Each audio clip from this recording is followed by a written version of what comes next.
Hello, I have a question to ask you tonight. And my question is very, very, very simple. All right. But I'd like you to answer me in this very simple question. If your business was to be without you, what I'm trying to say is this: if your business was to be without you, your endeavor, whatever it is you're doing, was to be without you for 30 days, the next 30 days, will it survive?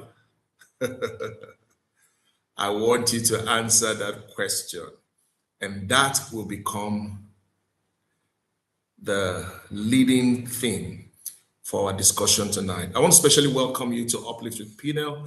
Tonight promises to be an amazing night. Uh, so I want to rephrase that question once again. Now, if you were to, or you were forced to remove or to be moved away, to step away completely from your business for 30 days, starting right now, from this very moment, with zero phone or internet access, you don't have internet access, you don't have phone, would you return to a growing enterprise or a crime scene? I'd like to know, because that's going to form my discussion, the premise for my discussion tonight.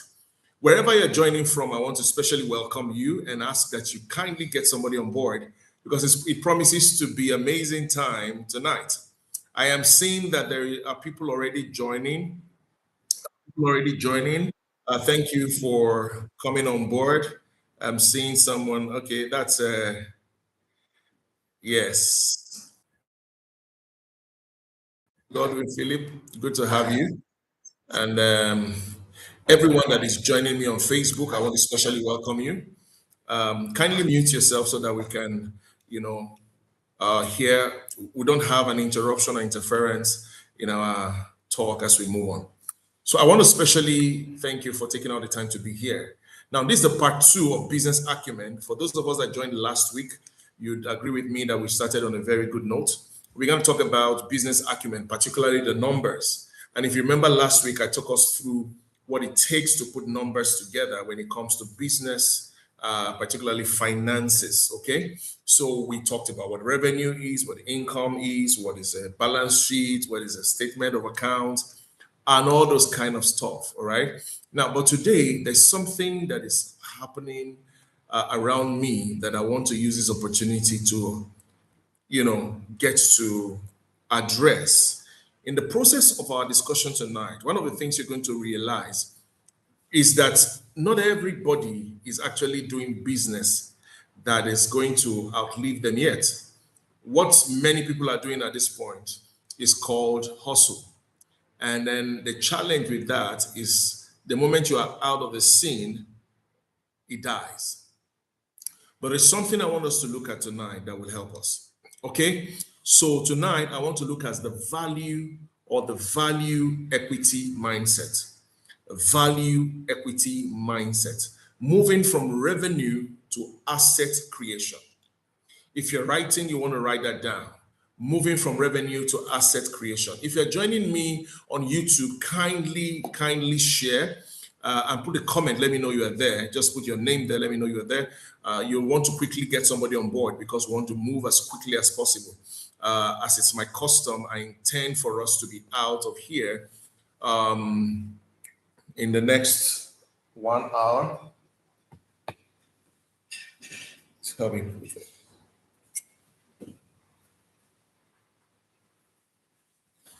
All right. So in the next 1 hour, by the special grace of God, by 8:30 on the dot, we should be out of here. So if you're joining me, thank you very much. I'm seeing Sammy. Thank you for being here. Sammy, share this, get somebody on board, bring somebody to be a part of what we're doing. It will be very beneficial to all. Now, many of us are involved in one business or the other. There's one venture or one endeavor or the other that we are engaged in. My joy with that is that there's a lot that comes with it. Okay, engaging in a business is something. Starting a venture is one thing, but ensuring that it grows to become what is enviable, what is strong, is something that we must learn to grow. Because I'll be talking about the three layers Okay, I'll be talking about the three layers of value later, but I like us to discuss something. If you're here and you want to just let me know, okay, anybody that is here, I want you to answer that question if you can. Kindly answer that question. If your business, or if you're out of your business in the next 30 days, what becomes of that business? If you're going to be out of business, you are going to be out of whatever your business is right now. You're going to be out of it in the next 30 days. I want to know. Kindly let me know. Will that business survive without you? Or is the business going to wait for you to come? Or is the business going to become a crime scene after you're gone? All right? Anybody can just let me know. Before I enter into the three, that's my core teaching for tonight. I want to look at the three layers of value. The value equity mindset, moving from revenue to asset creation. Now, take note of this. Your business remains a hustle until it moves from revenue to asset creation. I say that again. Your business, your venture, your endeavor remains at the level of a hustle until it moves from revenue generation to asset creation. One of the persons that inspired me over the weekend was a young man I met.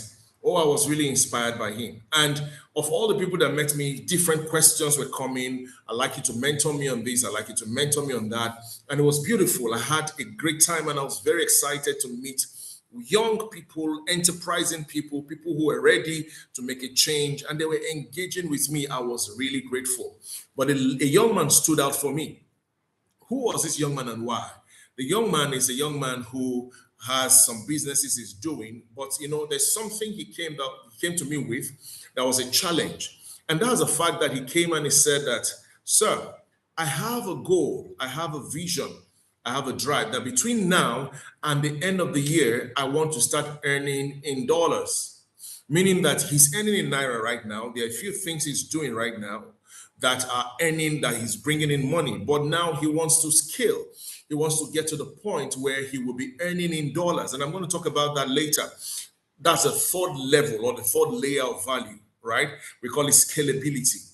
But we'll get there. I want us to move from step to step. So once again, I want to say to you that until your business moves from revenue generation to asset creation, you are only engaged in a hustle. And a hustle will never outlive you. A hustle is not sustainable.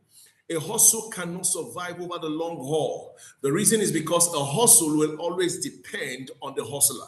I say that again. A hustle will always depend on the hustler. Please put down some of these key points so that I know you're following me.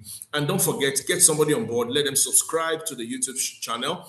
Those that are joining me on Facebook can follow me on Facebook. And please, let there be an engagement. Let there be engagement as we're moving on. I like to see how we are doing and how we are moving on. All right. So I like to say it again. If whatever you are doing, whether it's business, it's a venture, it's an endeavor, you are making money, it's trade, whatever it is you are doing, until it moves from the level of revenue generation, just revenue generation, to asset creation, you are only engaged in a hustle. And the challenge with a hustle is that a hustle is not sustainable. A hustle cannot survive over the long haul.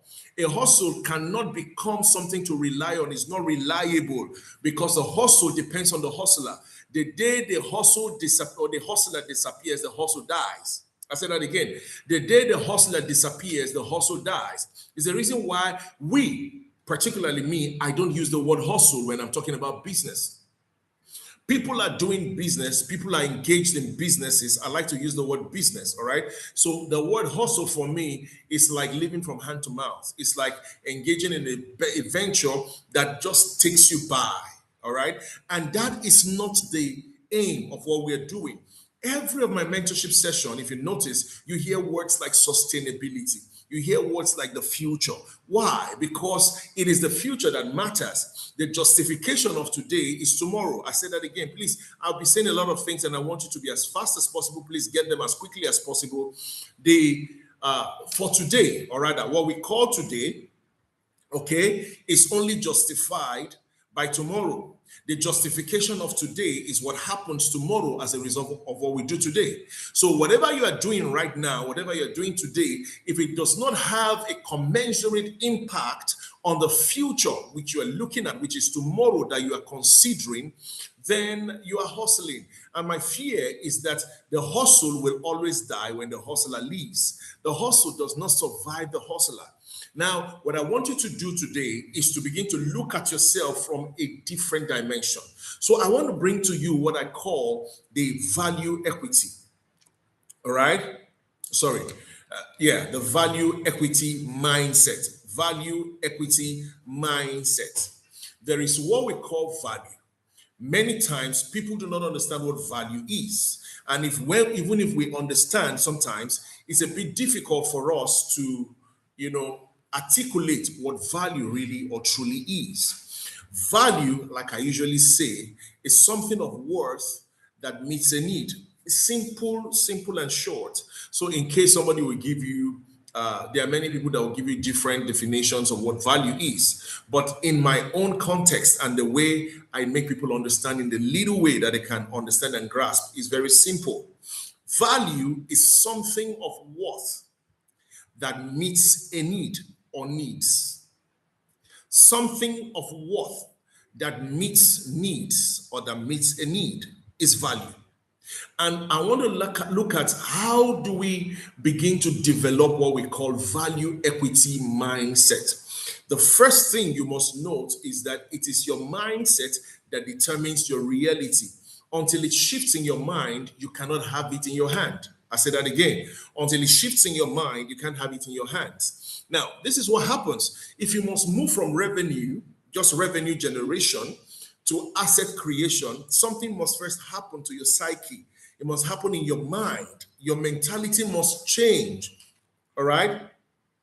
You must become that kind of a person who understands how to move, okay, from where you are to where you need to be by engaging your mind in productive thinking. Productive thinking. So, what I am here to do tonight is to help you engage and to help you to midwife that process that helps you to develop a new mindset that is very critical, right? I'd like to use the opportunity to let you know, for those of us that are joining today, maybe your first time of joining, we're working on something that would help, that is more like, in fact, my friend calls it a coven. I don't know why he calls it a coven, but oh boy, we're working on something. I'll let you know very soon. It's something for business, career people. It's a marketplace engagement, all right? But it's going to be taking more of a spiritual form, especially prayer. Very important, because I realize that many people have what it takes. They've met the criteria, but they are not growing. They are not making progress simply because there is something else that is fighting them. So until that equation is balanced, we can move forward. So I'll be letting you know when that is going to take place. But first, let us go ahead to finish what we started. Moving from revenue to asset creation. Every business generates revenue to make profits. Let me say that again. If you're writing, please write that down. Every business, every venture engages in whatever it does so that it can generate revenue, and the revenue is supposed to create what? Profit. Profit is only possible when revenue is generated. Revenue is what you get from what you sell. Profit is the gain that you make when you have subtracted. We talked about that last week. So if you've not gotten the last week's edition, you want to go back to it and go back again to it and just watch that video again. I talked about revenue, I talked about profit, both gross profit and net profit and all of that. I did that last week, but I'm not going all the way there today. I just want to touch on something, and that's the mindset of equity. Value equity mindset. It will help you to move from where you are to the next level. Now, I do not know how Dangote started. It will be very beautiful for us to look at how he started. But I know, or we're told, that he started small, from small business, buying and selling, trading, okay? Today, Do you think that if Dangote is out of that business, if he decides that he's not going to do that business for the next 1 year, you think the business will go down? No, it don't go down. Why? It has moved from revenue generation to assets. He has a lot of assets. Asset creation is what gives the strength, the backbone, and longevity to your business. All right. So while you are growing your business, always think assets. Always think assets.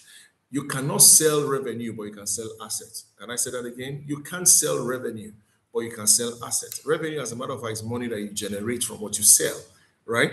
It's not something you can trade to get money, but you can trade assets to get money. So I want to move very quickly. Now, I said there are three layers of value. Since we're talking about value equity, there's an equity that is called value.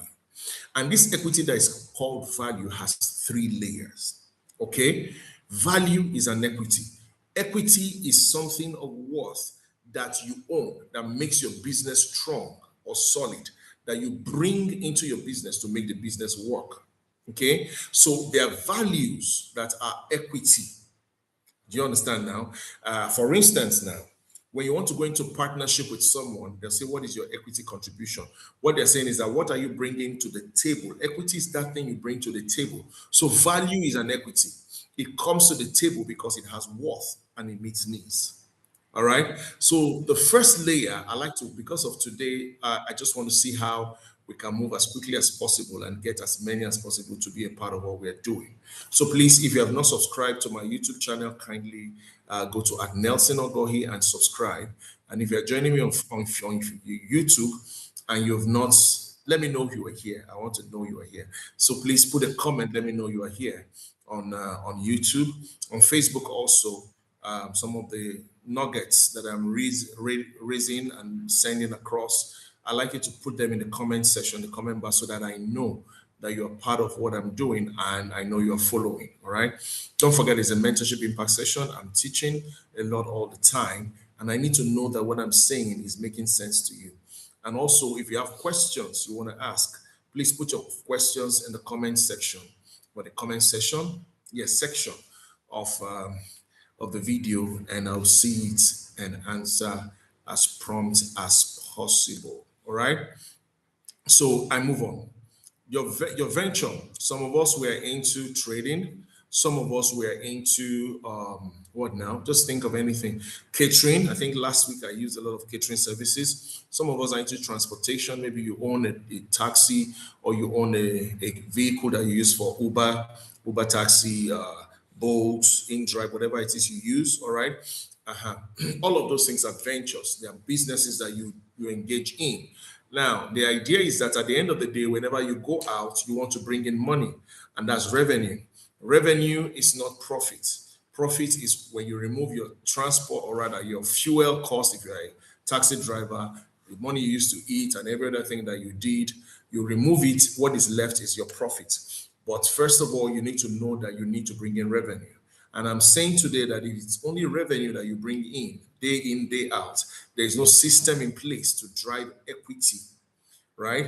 Then there's something that will happen over a long period of time. And what is that thing?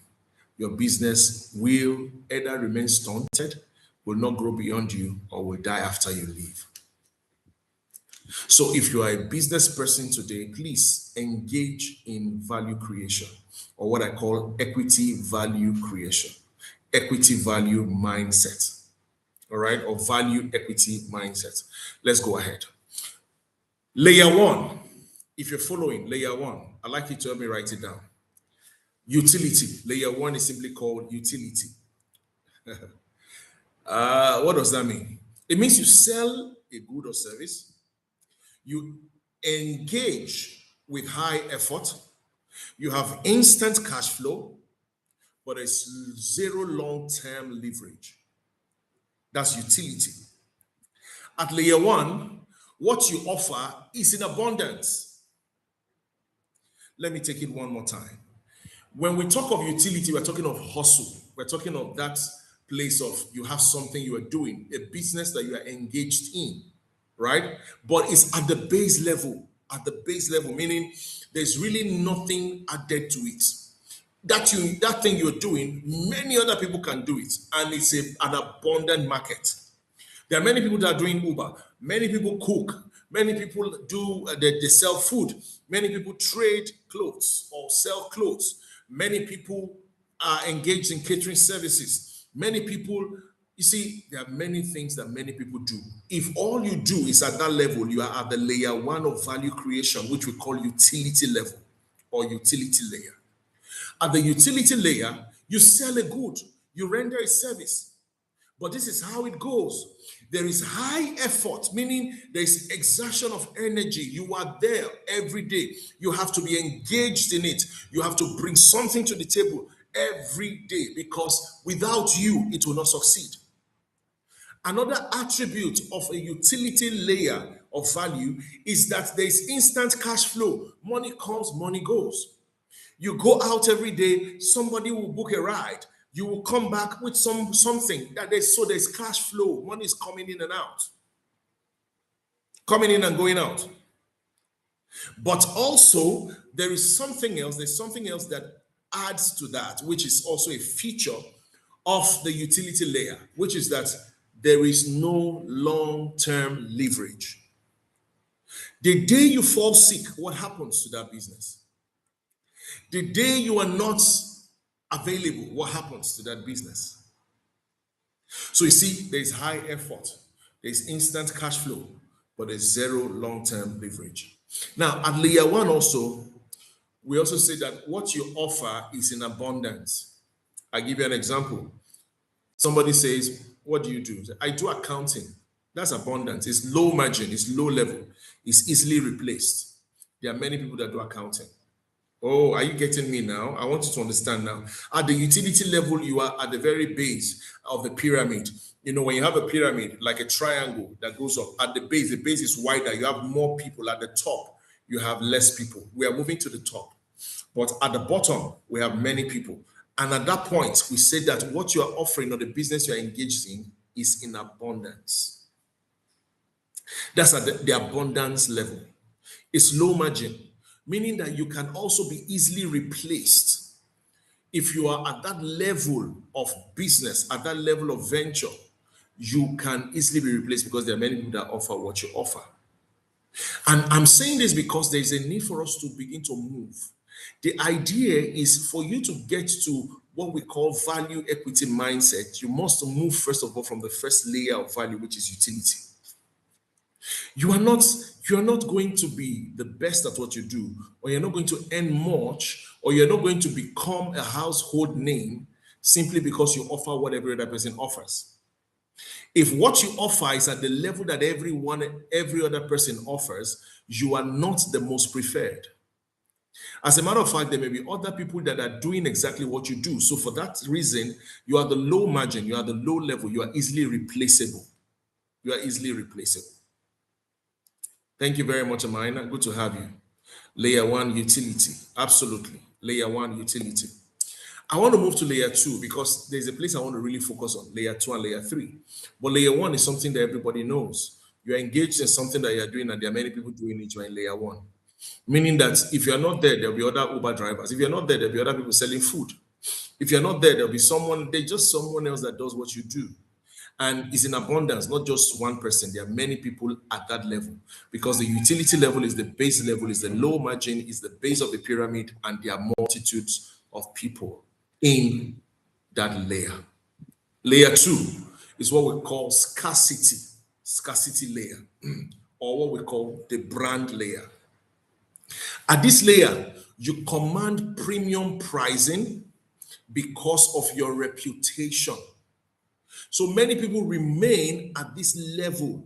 Now, is the reason why you now realize that there are certain people, there are certain Uber drivers. I give you an example. I think I've said it here before, that I've driven Uber.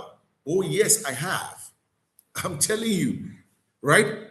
I did it for about how many weeks? I remember I wanted to see how it works. And guess what? It was working well.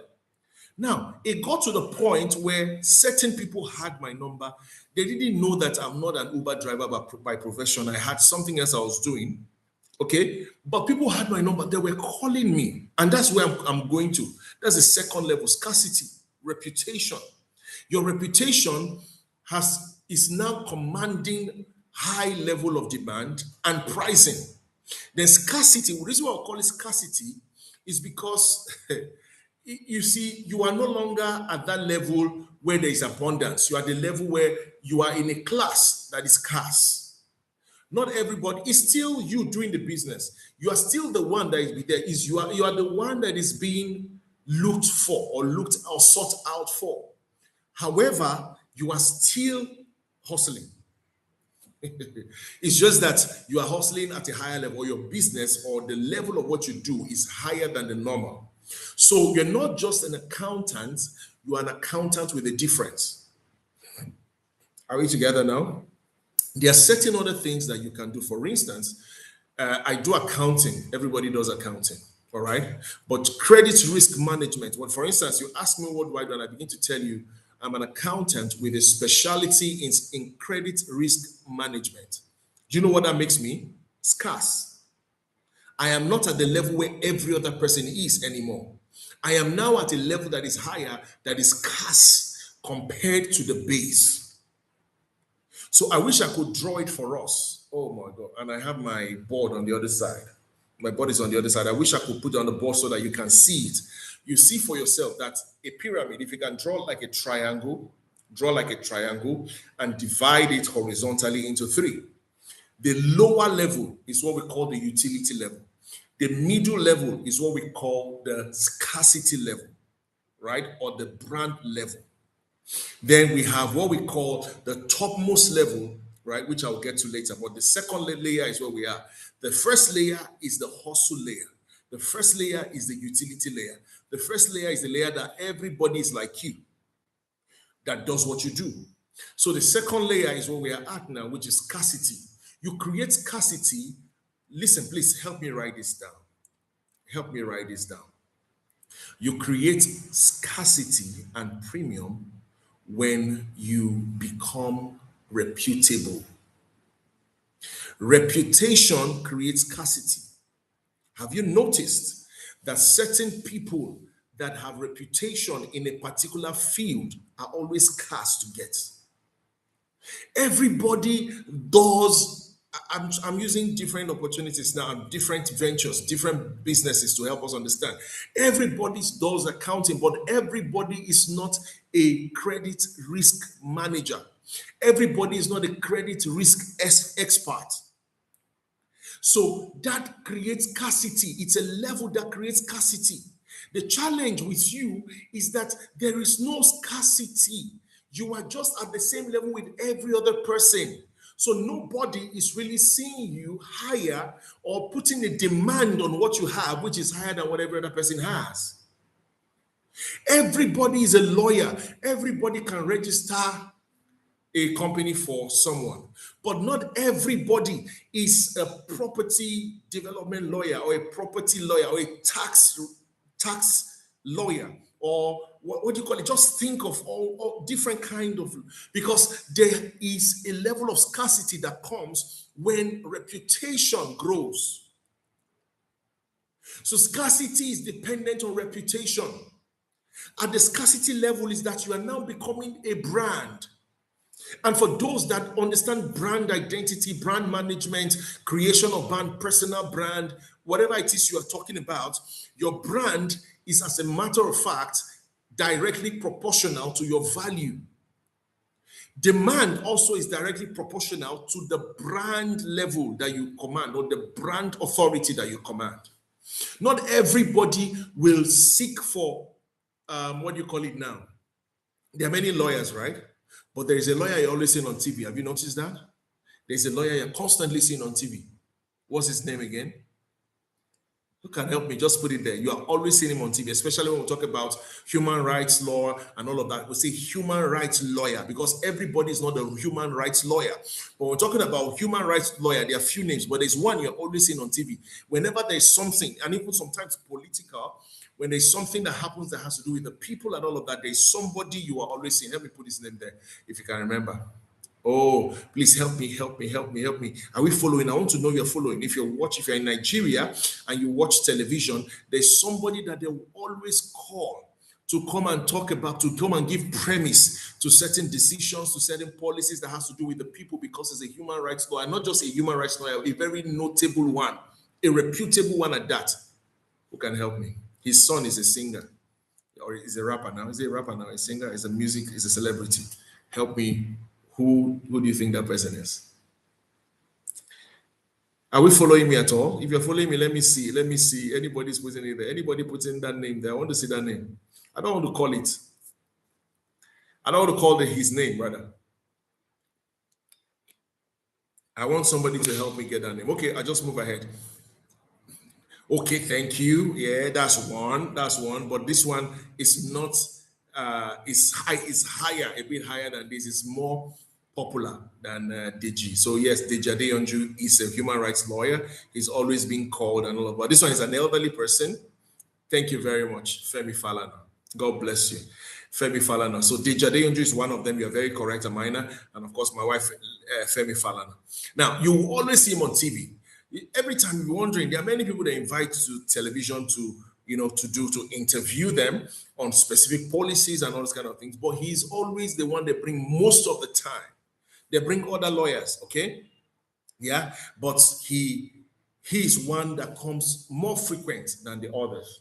Okay, his name is Femi Falana. S-A-N. Is that not so? Beautiful. Thank you for even reminding me. S-A-N. Now, let me explain to you. Do you know that all lawyers are not SAN? SAN, S-A-N, Senior Advocate of Nigeria. All lawyers are not senior advocates. Mr. Femi Falana, in brackets, S-A-N. You know what they put it there? To let you know that the level that he has reached, the reputation that he has had, that he has right now, has created some level of scarcity. Not everybody's at that level. I give you other examples. Since I'm using the legal profession, let me talk about this again.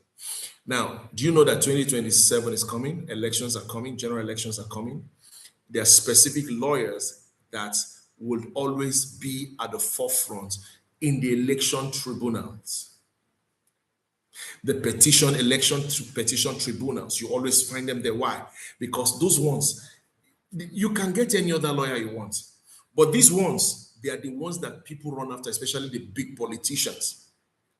You may not hear about Mr. Olanikbekum. He's a lawyer, Barrister Olanikbekum. You may not get to hear him all the time. But when election time comes, and of course, election money is big money, good money. So those ones that made a name for themselves. Now, scarcity layer is the layer that happens when you've made a name for yourself by creating a brand that is synonymous with who you are and a reputation that is strong enough to create that level of scarcity. If you are into cooking, because I want to bring it down, if you're into cooking, you are into catering services, right? It is not just enough to do what everybody is doing. There are things that you will do that will give you a different brand name. Have you noticed that everybody in Abuja, when you call the names of specific restaurants, right, you realize that they are notable. There's something about them. Sometimes you hear they'll tell you that there are certain kind of meals you cannot get at certain days. Scarcity is created because when it comes to that, they are one of the best, or they are among the best. I don't want to start calling names of restaurants, but when you look around you, you find that not everybody that is cooking is at the same level with others.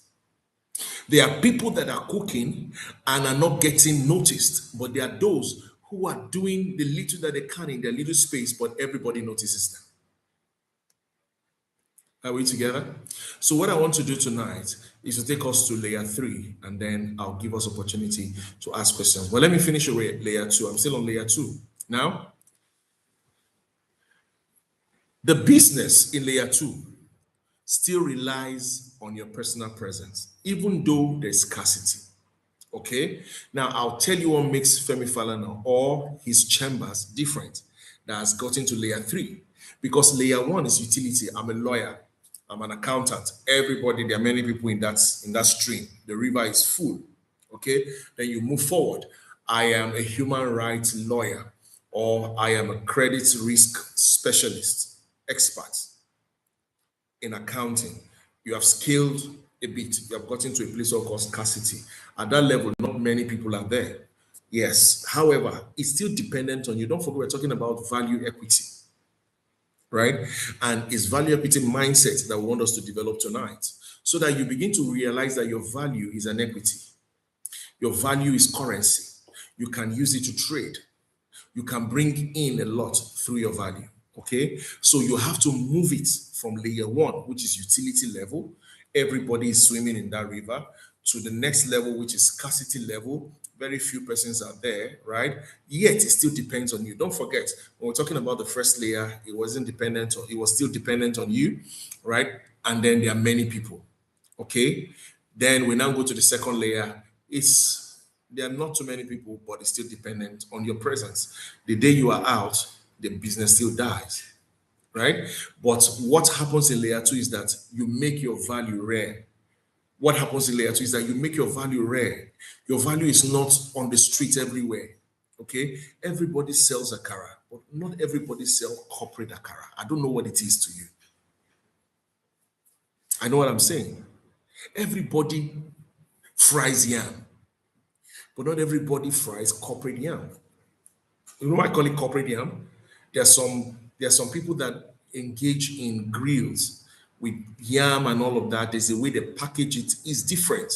When they I remember we had a meeting in my office the other time, and we said, okay, well, we're going to get something from to of course, to for refreshment and all of that. They went to go. I'm trying to remember the name, somewhere in Maitama. It was a package of grilled protein with yam. Everybody's selling yam on the streets. The women outside are selling yam. At that level of utility, there are many people there. But at the reputation that these people came because of the grill and the way they package is not the same. So scarcity has been created, which makes them have more value and earn more because there's more premium to what they do by virtue of the reputation that they have. All right, there's another one like that. I remember we had patronized at Wuse 2. Okay, I can't call their names. Sometimes I don't even remember their names, right? But I'm just trying to let you know that there is a higher place where you create scarcity, and the scarcity that you create by virtue of the fact that your business is, the value you create is rare. Yeah, you earn more, but don't forget you're still there. Now, there are three things that make the layer two very important. Number one, pricing power comes from rarity. Let me say that again. If you're writing, write it down. Pricing power, the power of bargain, of your bargain. The power of your bargain, the power of your pricing, how people will price what you are selling will not depend on, is it not just yam? Is it not just yam and exhaust? Or is it not just yam and grills? No. By virtue of what you've added, by virtue of the fact that you are now specialized in credit risk management or in credit risk consulting, okay? Now, something has been added. There's a rarity, there's a scarcity that is the power of your pricing. So when people are pricing you now, they'll not be pricing you that like the normal lawyers, the normal accountants, the normal food caterers. They will price you at a higher level. Why? Because the scarcity that's been created. That's the power of your pricing. Now, I wrote this one down. If you want to write it down, you can please write it down.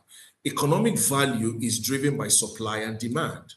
So when expertise, reputation, and brand positioning is scarce, clients will stop comparing you to competitors on price.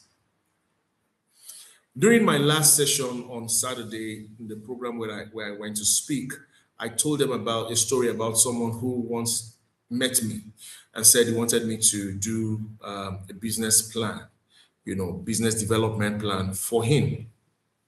Apparently, he got my contact through someone and he said I came highly recommended. And by the time we began to talk, I had shown him some stuff. I'm like, wow. He's like, wow, he has never seen this one before. This is different and all of that. I'm like, okay. So that's what I do. And he asked for my price. And I told him, and he went, it's too much. this is too much. I'll not be able to afford. Oh, I kept quiet. I didn't say anything. And after a while, he asked, I'm not saying anything. I said, yes, I just wanted to know, is this what you want to do or you want to do something else?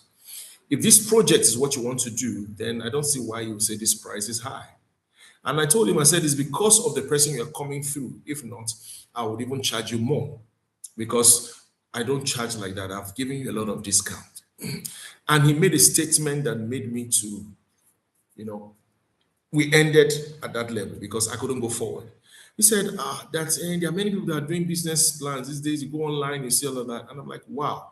So you left all those people that are doing online, that are doing business plans for people and all of that at 40,000 or 100,000. And you came to me, right? And you said I came highly recommended and you expect me to do it for you at the rate that those people do it. I said, sorry, sir, you do not know what you're looking for. And that was the end of that conversation.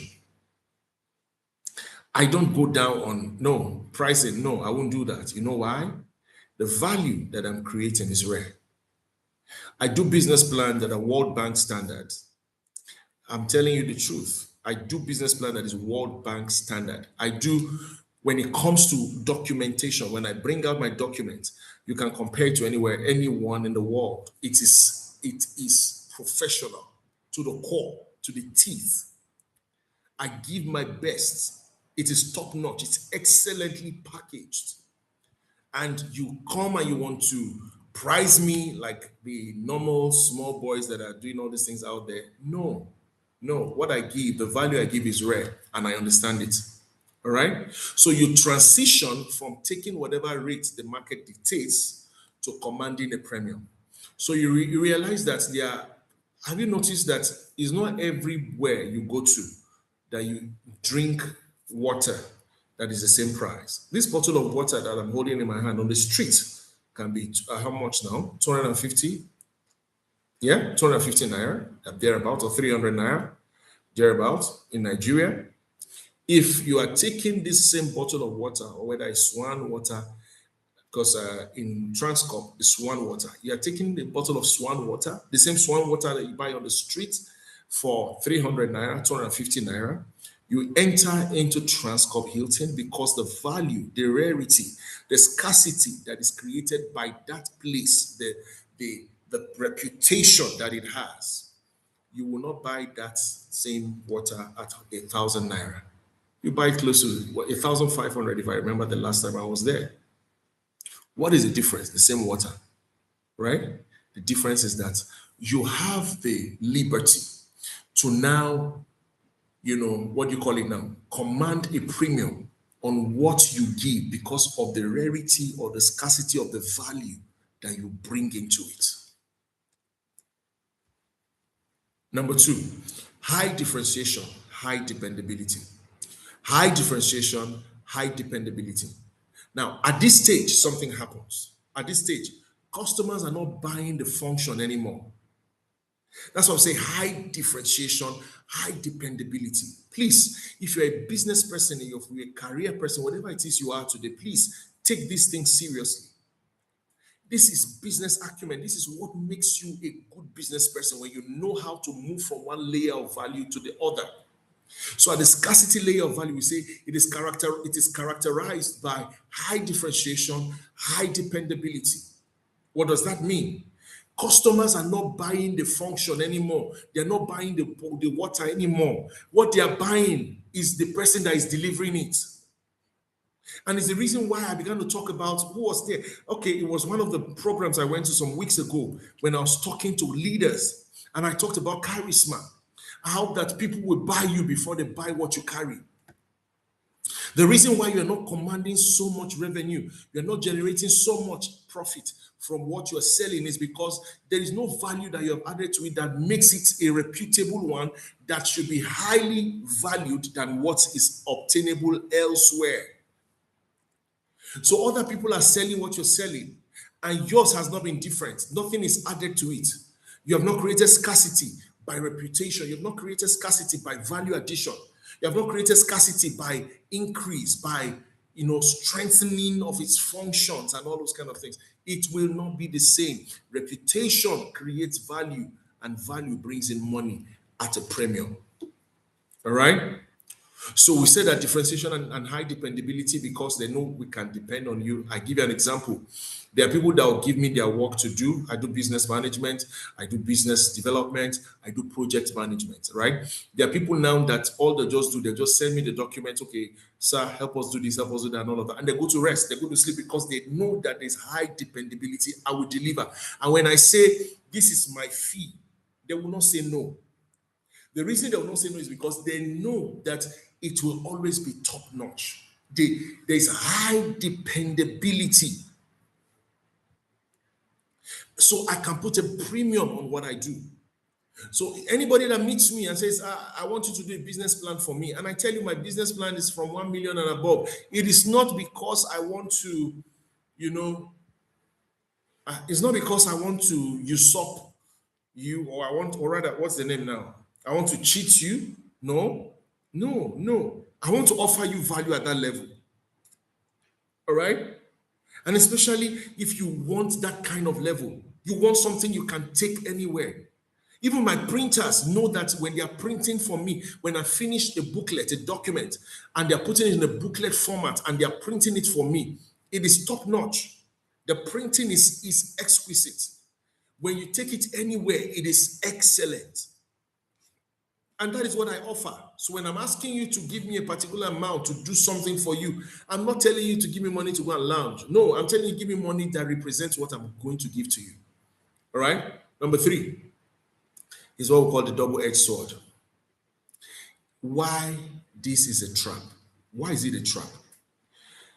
This scarcity that we're talking about is because supply is limited by you. You have become a household name. People now know you, right? But the supply is basically because the reason why it's scarce is because it's you that is offering it. The reason why many people cannot come and get it at the same time. I'll give you an example. Just imagine that I have 200 people that want to do business plan. And it's just me alone, Nelson, that will do all the 200 business plans. Before I finish one person's own, do the next person's own, do the next person's own. And usually I take my time when I'm doing business plan because I must enter into the business. I must research. And my research is not online. Online is part of it. There are some you do online. But beyond online, for instance, I ask you, there was a university. They wanted to start a university. I think they've started now. When the university was going to start and they reached out to me, I told them, okay, that's fine. And I gave them my bill, right? Of course, it was in millions. Why? And I explained to them, I said, the research that will go into it. We're going to be giving out questionnaires. It's not just business plans we're doing because we want to do business, just write out something from your imagination and all of that. No, we will go to the place where your university is going to be. We'll look at the catchment areas. Who are the people? What are the target people that you are looking at? We'll look at schools around that will feed in your university. We look at the parents and how much they earn, the average Nigerian, how much they earn, so that we can tell you what you should put your price at. Your school fees, your tuition should be at a particular range because of the caliber of people, the kind of people that you're bringing in. So these are things, people that do normal business plans don't put all these things into consideration. They just go and copy something and paste and give it to you, and you say, oh, I paid 1 million, I'm fine. But you want to do a university, you know what that takes? We would go on site. We would check there. I carried my guys in the hillocks. We went there, sat down, went through the length and breadth of the place. We envisaged the kind of building that should come in that place to meet the kind of demand that we're talking about, and how it should be structured. What kind of university should it be? What level of value should it offer? What category of people should be attracted to this university? All of these things were things we're considering. And by the time I broke everything down for them, they're like, wow, they never knew it was going to be like that. They thought it was just something, they'll come and meet me and talk with me and I'll bring out the document. I said, no, we can't do that. Not at this level anymore. But guess what? This is where the trap is. At the end of the day, it will still be me doing it. And my question is this: if I am the person doing it, I am the only person that does this thing, and I have 200 of them at the same time, demanding quick service, how will I be able to take care of it? That gives rise to number 3 layer, which is what we call scalability. Utility, scarcity, scalability. I said that again. Utility, scarcity, scalability. Are you still with me, Amina? Are you there? Who is there? Sammy? Are we still there? Please let me know if you're following. Please let me put it there. Availability is not the proof. Listen, availability is not the proof of value. As a matter of fact, scarcity is what. Oh, thank you very much, Esther. Okay, thank you. Please, and all those that, if you are with me, let me know. I've mentioned three things now, three layers. I've talked on utility, I've talked of scarcity, and I'm on scalability. That's a layer 3. And at this layer 3, I want to really settle in before we begin to round up. In fact, I'm supposed to be rounding up now, but I just wanted to quickly get this now. Scalability, right? At the level of scalability, we say you build repeatable systems, talent pipelines, and intellectual property. At this level, Barrister or Mr. Femi Falana, SAN, stops just being a scarce commodity, stops just being a person that is sought after, right? But a system that, whether he is there or not, the fact that his chamber, a system has been created, a repeatable system has been created, talents have been harnessed. So we have talent pipelines and we have intellectual property has been developed. The business creates value while you sleep. Femi Falana can go on vacation for 3 months and nothing will happen and he will still be Femi Falana. And guess what? His firm will still handle the same thing the same way. Why? It's a repeated system, a repeatable system, a system that can recreate itself. That's what we're saying. That's scalability. So from if you are drawing, if you remember the pyramid as a triangle asks you to draw, I say divide it into 3 horizontally. The lowest level, which is the wider level, is what? Utility. Everybody is there. The middle part, scarcity. Few people are there. At the very top, there are very, very few people that are there. Are we together? 3 layers of value. Number 1, utility. Number 2, scarcity. Number 3, scalability. Please take note of this. Take note of this, because I want to begin to draw it, round it up, so that we can begin to ask your questions. At the intellectual property level, when your business has stopped being just an ordinary, one-man driven value, you are now at the level where your business now creates value when you sleep. Your business creates value even when you're not there. Then we say you have scaled. It's at that level we say you have scaled. It's the scalability level. That's the asset level. So when we say value equity mindset, or moving from revenue creation or revenue generation to asset creation, this is what we're saying. Your business now becomes an asset. Do you know that the legal firm or the legal firm of Mr. Femi Falana, SAN, right, is an asset? Is a national asset. Same thing, Olanikpekun, SAN. Same thing, Okotepa, SAN. When it comes, because this is their season, you soon begin to see them. They'll soon begin to come, because this is their season. Elections are coming, and these are people that, when it comes to electoral matters, they are the highest level. They know the law, they understand the constitution, they understand the Electoral Act. They can almost read it verbatim for you. You know, they know the sections and all of that, or the clauses that are there. They know them. You understand what I'm trying to say? Now, these people at this level, they've entered into the place where we call an asset level. They now have firms. They put a business together, a structure, a system that repeats itself. So the same thing that Okotepa can do, he has people under him that can do the same. Are we together? Right? I want you to please let me know if you're following me. Thank you very much, Amina. I appreciate you. Right? Time out with Esther. I don't know who that is. Esther, thank you very much. Sammy, thank you. Now, because I'm about rounding up, we're rounding up now. So that is the third level. I want to summarize for you. Layer 1, I do accounting, abundant, low margin, easily replaced. Layer two, scarcity. I am the specialist who rescues high growth startups from tax audits, or that's rare. For instance, now when did you hear what I just said now? That description is rare. I am the specialist who rescues high growth startups from tax audits. I'm not just a tax administrator, or I'm not just a tax lawyer, right? Or I'm not just a tax accountant. I'm an accountant that has level. What I'm doing is that I specialize in rescuing high growth startups from tax audits. It's rare. That's the rarity you're talking about, scarcity. And the client wants you. Then you now don't remain there. You scale it by creating a system that replicates what you are doing. Now, at that layer three, you can now say, I built a firm with proprietary framework and a trained team that delivers audit-proof systems. That's enterprise assets. Let me go over it again. Layer one, if I'm a layer one person, this is what I'll say as an accountant. I do accounting. That's abundant. That's free. Everybody has it. In fact, some people do it for you pro bono.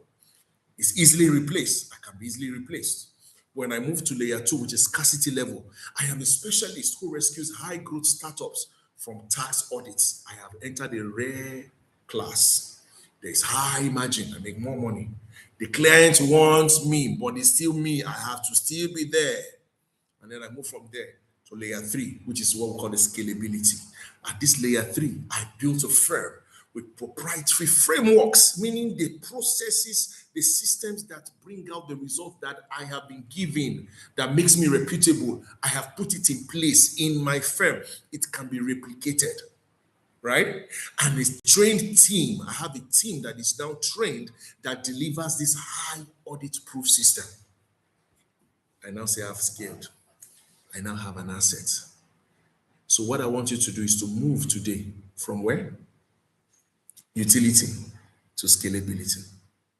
Move, if you are utility, move from utility to scarcity by increasing reputation, by adding value, by making value higher than what it used to be, by putting yourself in that rarity, in that place, in that space where people are scarce, and you are one of those who belong there.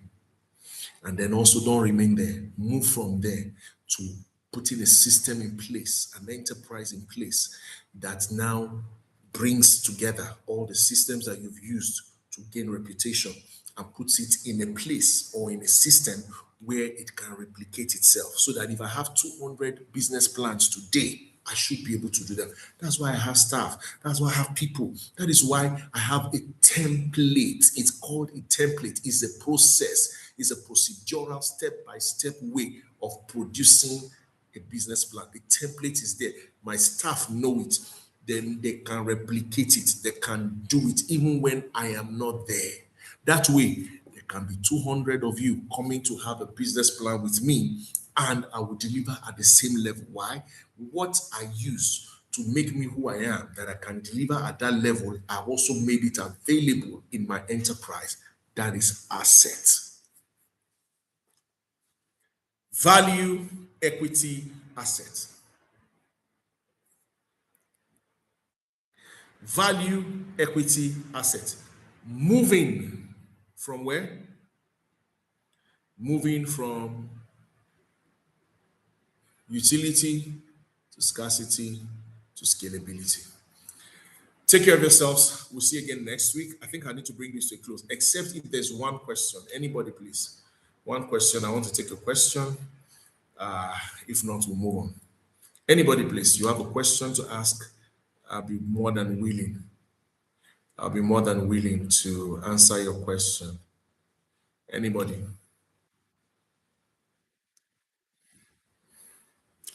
Yeah. Anybody on Zoom? Google Meet? Anybody? Godwin, you have any question for me? I'll be more than willing to answer. Amina, Esther, Sammy, every other person on YouTube, you have any question for me? I'll be more than willing to answer. Kindly let me know. Please share this with your friends. There may be someone that needs this. There may be someone that needs this.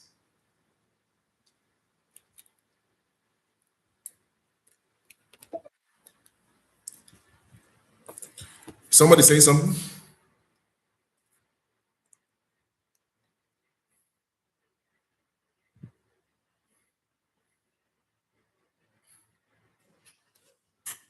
Okay. I have not gotten any question, so I might as well call this a day. Are we fine? Are we good to go? Amina, let me know. Amina, are we good to go? Esther, are we good to go? Godwin, are we good to go? You can use an emoji if you don't want to talk, or you send a message, put it on the, because I want to bring this to a close now.